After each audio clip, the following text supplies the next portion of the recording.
بھائیو، بائبل ہمیں ان لوگوں کی طرف دیکھنے کی ہدایت کرتی ہے جنہوں نے یسوع کے لیے پہلے ہی فیصلہ کر لیا ہے۔ یہ یسایہ باب 60 آیت 5 میں ہے۔ تب تو دیکھے گی اور منور ہوگی، ہاں تیرا دل اچھلے گا اور کشادہ ہوگا، کیونکہ سمندر کی فراوانی تیری طرف پھرے گی اور قوموں کی دولت تیرے پاس فراہم ہوگی۔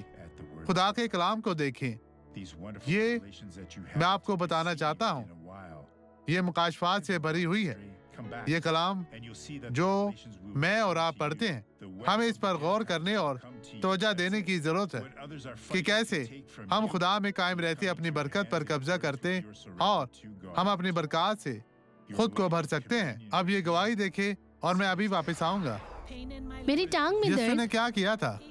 جی اس نے مجھے کس شفا چیز دی سے؟ ہے۔ میری ریڑھ کی ہڈی میں درد تھا، میرے گھٹنے میں بھی۔ مجھے 30 سال سے زیادہ عرصے سے یہ مسئلہ درپیش تھا۔ آپ چلتے ہوئے، آپ دیکھیے، کیسے میں چلتی لنگڑاتی تھی؟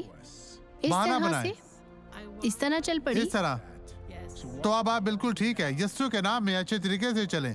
چلے بہن، چلیں۔ خدا کی بیٹی 30 سال سے جو آپ مصیبت میں تھی، یسوع نے آپ کو شفا دی۔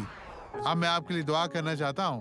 خداوند، ہم تیری حضوری میں ہیں، یسوع کے نام پر آتے ہیں تاکہ تو ان کی زندگیوں میں کام کرے، تو ان کی زندگیوں میں معجزات عجائبات کرے، اور یہ لوگ تیری برکت کے طالب ہیں۔ جلال کے بادشاہ، میں ان لوگوں کے لیے دعا گو ہوں جو کسی بھی طرح کی مصیبت، مشکل، پریشانی میں ہیں، جو لوگ ہمیں دیکھ رہے ہیں۔ خداوند، میرا ایمان ان لوگوں کے ایمان کے ساتھ جڑا ہوا ہے اور میں ہر طرح کی بدی سے انہیں نجات دیتا ہوں۔ یسوع کے نام میں شیطان تو ان کی زندگی سے چلا جا اور کبھی بھی واپس نہ آنا، یسوع کے نام میں۔ اور آپ کہے، خداوند تیرا شکر، تیری تعریف ہو۔ خداوند آپ کو برکت دے، آمین۔